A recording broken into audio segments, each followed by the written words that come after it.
Don't worry about things you can't control. Isn't that what they always say? But it's about impossible to avoid worrying about what's going on these days. The government has used the war on guns, the war on drugs, and the war on terrorism to tear our Bill of Rights to shreds. But you can fight back. The 10th Amendment Center has proven it, racking up major victories. For example, when the U.S. government claimed authority in the NDAA to have the military kidnap and detain Americans without trial, the nullifiers got a law passed in California, declaring the state's refusal to ever participate in any such thing. Their latest project is offnow.org, nullifying the National Security Agency. They've already gotten model legislation introduced in California, Arizona, Oklahoma, Missouri, and Kansas, meant to limit the power of the NSA to spy on Americans in those states. We'd be fools to wait around for the U.S. Congress or courts to roll back Big Brother. Our best chance is nullification and interposition on the state level. Go to offnow.org, print out that model legislation, and get to work nullifying the NSA. The hero Edward Snowden has risked everything to give us this chance. Let's take it. offnow.org.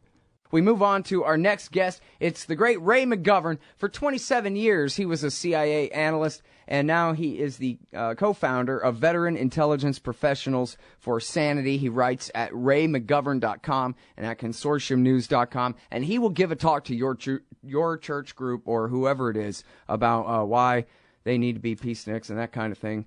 Look him up there at raymcgovern.com. Welcome back to the show. How are you doing, Ray? Thanks, Scott. I'm doing well. Very happy to have you on the show. I know you've seen this brand new piece by Seymour Hersh. It's called The Red Line and the Rat Line. I just talked with him for about 20-something minutes about it, something like that. And I guess, well, I'll give you wide open berth here. You just tell us what you think you want us to know about this story, what you think of it, whatever details, and then I'll try to follow up from there. Does that sound all right? Sure. First, Scott, I'd like to wax poetic, if I may, and borrow from Sir Walter Scott here, who started out saying, oh, what a tangled web we weave when first we practice to deceive. But once we've practiced for a while, we markedly improve our style. I have composed that verse for John Kerry, John Brennan, and Turkish Prime Minister Erdogan, who really are exemplars of practicing for a while. They markedly improved their style in lying, and now they have been exposed for the liars that they are, and got us 1 inch, or maybe even a half of an inch away from war with Syria on the 1st of September of last year. It's quite a story. Hersh has got chapter and verse, and I'm really, really glad to hear that he gave you 20 minutes just now. Yeah, me too. He's really great. And there are only a couple of questions I didn't really get to. I guess, first of all, I mean, what could be said about this is it's a circumstantial case. I guess maybe the first part of the circumstantial case is sort of something he saved toward the end, which is that the U.S. intelligence agencies, they just never really believed it at all. I mean, this is old news on this show. We've talked about from the very beginning, from your work and Gareth Porter's work, about how they didn't even release a CIA assessment. They released a government assessment that was written by the White House and was made to sort of sound like a CIA assessment. And then Phil Giraldi wrote in the American Conservative why exactly that was, and that was the threat of a full-scale revolt by the CIA analysts. They were going to all quit en masse, and in a way that couldn't be publicly denied, at least. If they were made to go along with pushing this story. So we've kind of known that there were major problems with this all along. Maybe if you want to elaborate on that or get into the other parts of the circumstantial case here, that at least it was not Assad and may well have been the Turks and in cooperation with the al-Nusra Front, who, after all, have sworn their loyalty to Ayman al-Zawahiri and al-Qaeda. Yeah, well, that's the good news, Scott. I mean, after my former profession of intelligence analysis was, well, it's not too strong a word, was prostituted for the express purpose of deceiving our Congress out of its constitutional prerogative to declare or otherwise authorize war on Iraq. That's as bad as it gets. And after that debacle, they got a couple of honest people in to run the analysis. Tom Finger did a very good national intelligence estimate on Iran and helped prevent a war against Iran. And now we see the analysts who are still kind of devoted to telling the truth, believe it or not, rising up in arms and saying to the president and saying to General Dempsey, look, we're not going to do another Iraq, you know? And besides, John Kerry, he may have been really good about steering boats up the Mekong, but he doesn't know anything about war. Otherwise, he would never speak of, quote, an unbelievably short war, end quote, in the Middle East. There ain't no such thing. So, Mr. President, Mr. General Dempsey, be aware that we intelligence analysts and our British counterparts won't stand for this anymore. And I don't care what John Brennan, the head of the CIA, says. You're going to hear from us if you perpetrate another war based on fraudulent, I'm not talking mistaken, based on fraudulent intelligence. That's really good news. And, of course, Sy has a lot of that story.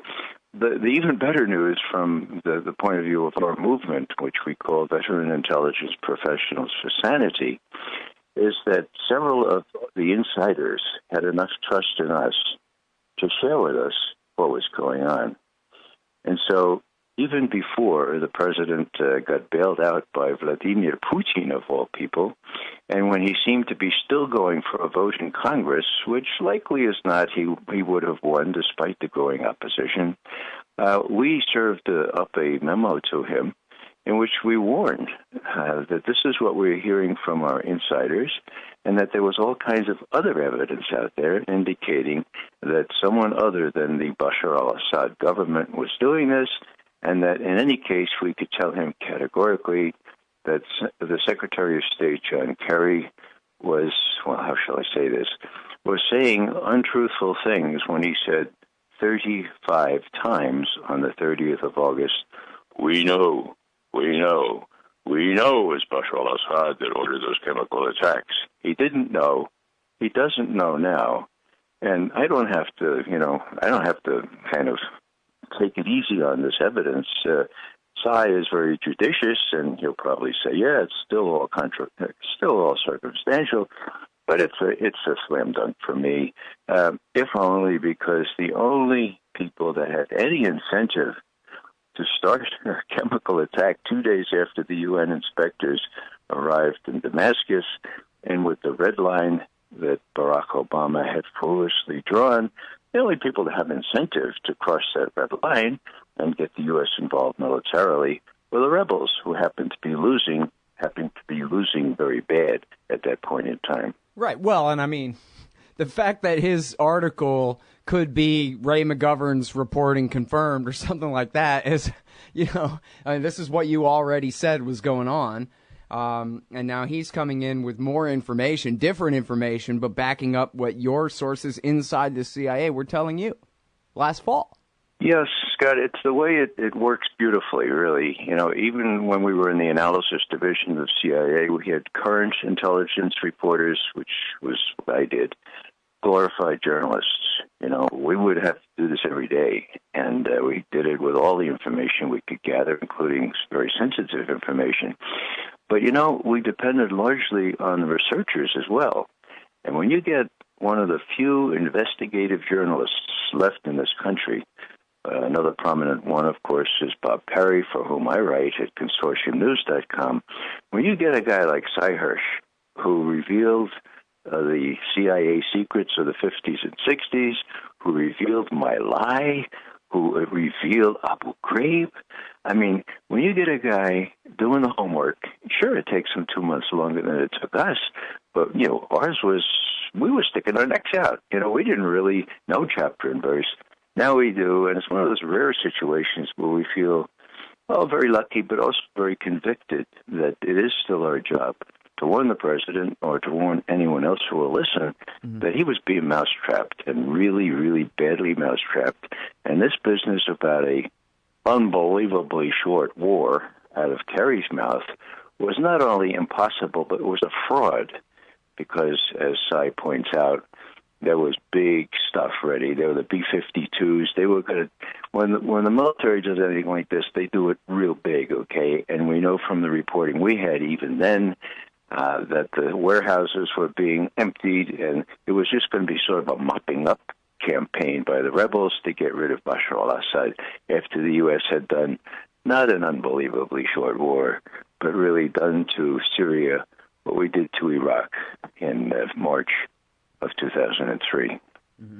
And, in that case, it wasn't as obvious, at least to many, although Colleen Rowley and others had called it out. I'm sure you had talked about this, but in the case of the Syria war last summer, I mean, this was outright, as Dennis Kucinich called it, would have been America acting as al-Qaeda's air force. I mean, when every rebel group on the ground is sworn loyal to Ayman al-Zawahiri, they just can't decide, the order of rank on the ground in Syria and who's more loyal to him maybe between the so-called Islamic Front, ISIS, and Nusra. All of these guys, as Patrick Coburn says on the show repeatedly, has said for years now, there's no real distinction between, how bin Ladenite these forces are. They all are 100%. The only question is, I'm not taking orders from you, pal, that kind of thing on the ground. But otherwise, that would be who's inheriting Damascus. If America B-52'd them out of power, that would be who wins the regime change, would be the suicide bombers. Well, it would be up for grabs for a while. And, the real people, when you ask cui bono, who is this really supposed to benefit? Well, let me put it this way. Judy Rudoren, who writes for the New York Times, had an article just at about this time, and she had asked a very senior Israeli official, what's your preferred outcome of Syria? And he said, that's easy, no outcome. And she said, I beg your pardon? Mm-hmm. He said, yeah, no outcome.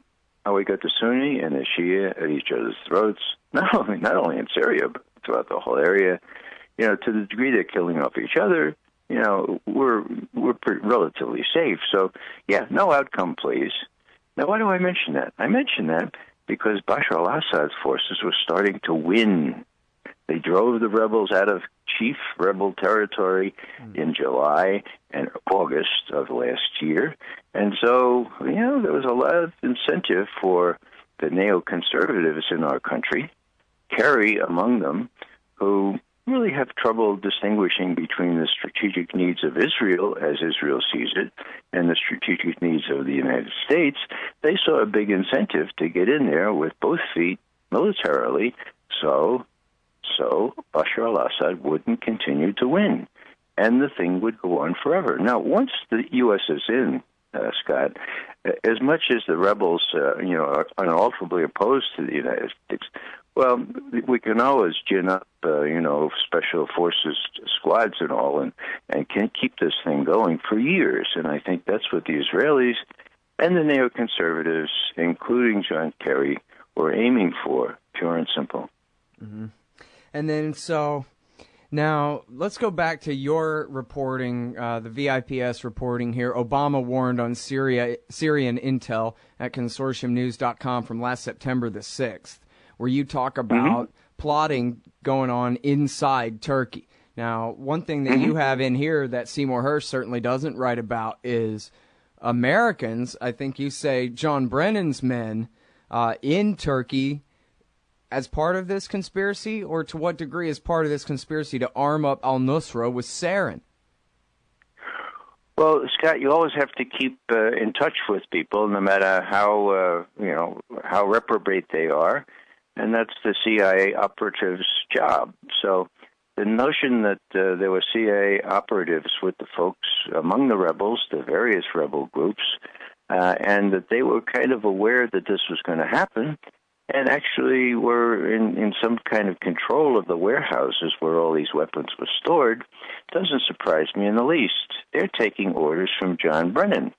John Brennan was in with John Kerry, like two peas in a pod, in trying to launch this war. We know that because our friends within the CIA told us that. So these people are keeping a watchful eye on what's going on. They're reporting back to Brennan, okay, and they're thinking that they're making him happy. It was the people on the other side of the CIA, the analysis division, who came through and said, "No, we're not gonna do this stuff anymore. We're not gonna dovetail the evidence. We're not even gonna do a statement for you because it will never satisfy you." And that's why, as you correctly pointed out, we had a sui generis, a new genre of report. It was not an intelligence assessment. It was a, quote, government assessment, end quote. And we smelled a rat right away. Right, yeah, I mean, I'm surprised they even tried that one, really. I guess they had to come up with something in a hurry, and it would be good enough for MSNBC and Fox, so why not, I guess, you know? Sure, and Kerry was dead set in doing this. I have to say that, next week I mark my 52nd year in Washington. Seen a lot of change, but I had never seen a situation set up this way where Kerry 35 times at the State Department in the afternoon of August 30 last year says, "We know it was Bashar al-Assad, we know, okay, and we know that this president has a red line, and so we know we're going to have to retaliate."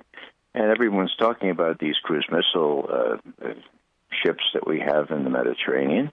And within 22 hours, the president gets up in the Rose Garden and he says, "The chairman of the Joint Chiefs has told me that we're in position to strike Syria, but we don't have to do it today. We don't have to do it tomorrow or next week or next month. And so I'm going to ask for congressional authorization to do this." Wow! I was outside the White House at the time. We were shouting, "Hands off Syria!" Right? We were incredibly surprised and really, really happy about that. Now, why did that happen? That happened because General Dempsey was in receipt of this honest assessment from the British that Sarin was not from Syrian government stocks, okay? And our guys in the CIA were protesting that they weren't going to fool around with the intelligence anymore, and they'd be held to pay if they started a war. And our analysts decided to seek an opportunity to tell the real story. So the president, to his credit, I suppose, changed his mind within 22 hours. Now, what did that mean? That meant that he had to call the Israelis, or have somebody call them, and say, "Look, we're not going to do it. You can relax your defenses." And then he had to call the French. Turn off the engines on your fighter bombers that you have on the tarmac. We're not going to do it.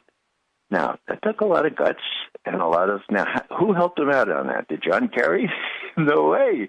John Kerry's in Europe, and he's coming back, and somebody asked him at a press conference, "Now, Secretary Kerry, is there nothing at all that Bashar al-Assad can do to avoid being hit militarily by the United States forces?"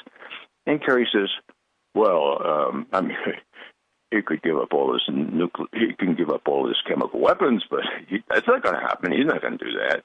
Okay.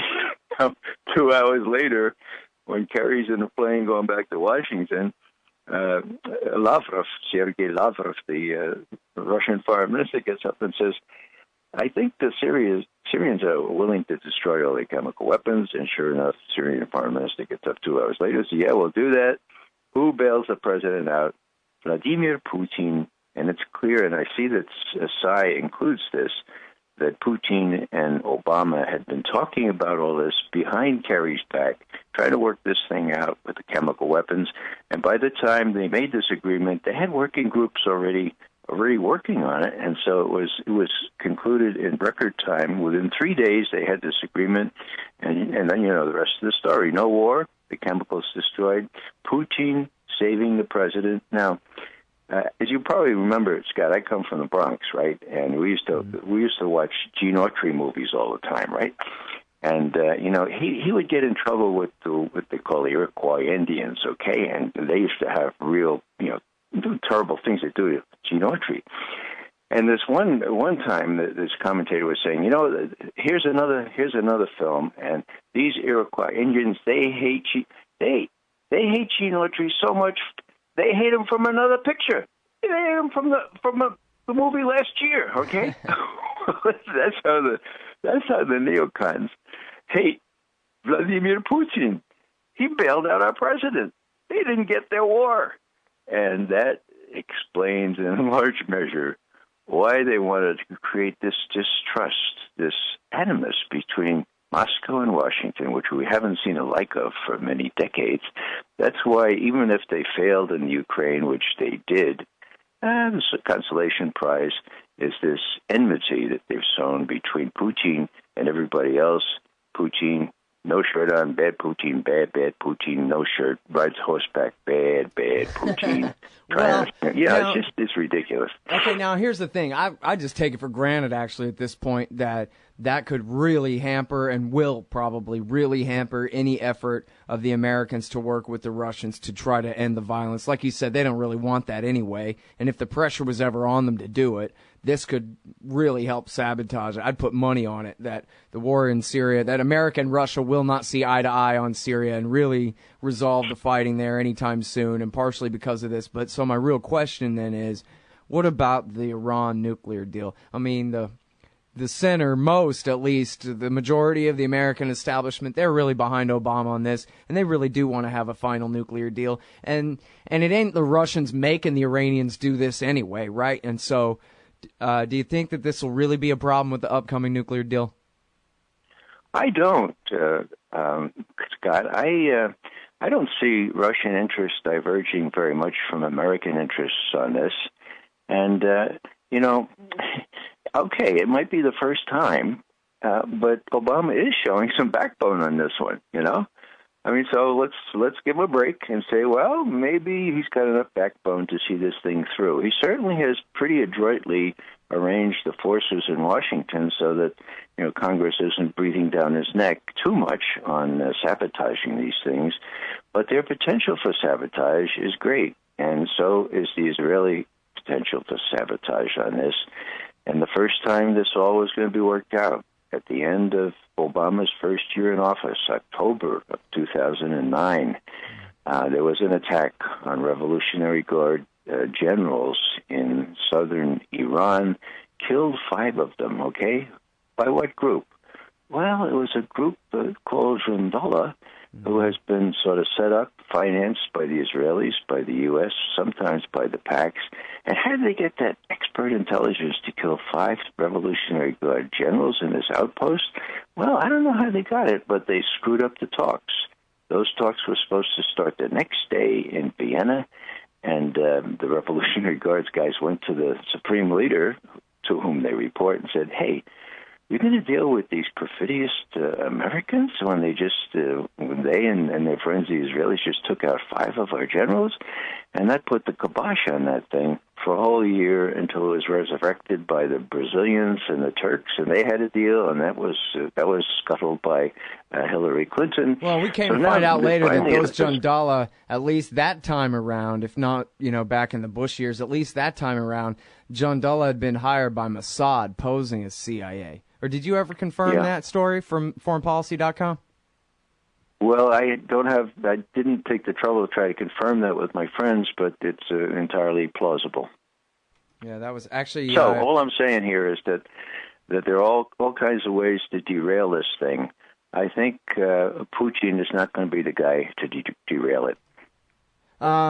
And, it's funny that those of us who know that Iran's nuclear program is nothing to worry about are the ones most obsessed with getting this nuclear deal, just because we want this red herring out of the way and hopefully can, start forging a peaceful relationship. But I hate to make it sound like it's really an emergency, that something needs to be done about what Iran is doing. On its face, Scott, what we're saying is, we're not going to deal with you Iranians until you stop working on that nuclear weapons program that we know you stopped working on 10 years ago. So you better stop it. Yeah. Well, or the one that, as Gareth Porter's shown in his new book, never existed 10 years ago or 20 either.